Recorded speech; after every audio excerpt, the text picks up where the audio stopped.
Saya kasih contoh sederhana gini, Ibu dan Bapak. Maaf ya. Sesuatu yang melekat berlebihan, apalagi yang melekat dan apalagi berlebihan, itu pasti nggak sehat. Makanya, Ibu dan Bapak saya tuh suka ngasih analogi gini. Sebisa mungkin Ibu Bapak jangan nitipin remote control bahagia Ibu Bapak di orang lain. Kita bahagia kalau orang itu gitu. Berarti kita diperbudak sama dia. Kita menyimpan remote control kebahagiaan kepada harta, kepada apa misalkan, Bu.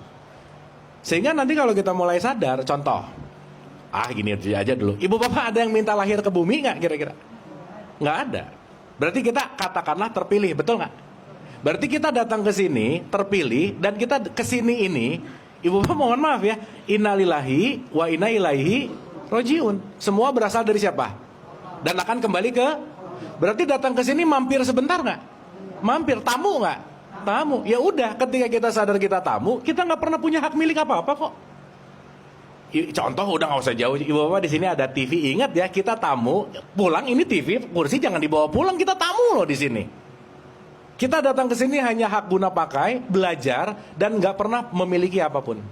Nah, menariknya manusia, udah jelas-jelas nggak pernah punya apa-apa, tapi tiap hari merasa kehilangan. Kehilangan apa orang nggak pernah punya apa-apa? Gitu loh, Bu.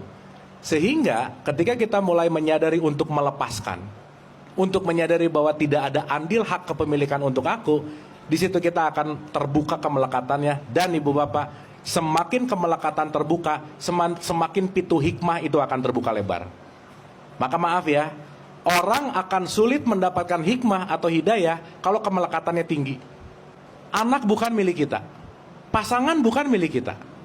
Dan betul kata Ibu Bapak maaf ya, kenapa kebanyakan orang, atau saya nanya dulu aja, Ibu Bapak kalau dengar kata mati, lebih banyak takutnya atau yang mana?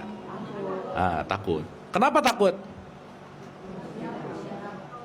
Belum siap bakal. Itu jawaban klise sih sebenarnya. Tapi intinya Bu, Pak, ketakutan seseorang terhadap kematian, ketakutannya cuma satu. Dia nggak mau meninggalkan apa yang dia rasa dia miliki. Itu aja sih sebenarnya. Dan maaf ya, kalau orang masih takut mati, berarti belum ngerti hidup. Kalau orang belum ngerti hidup, berarti belum ngerti kesadaran gitu.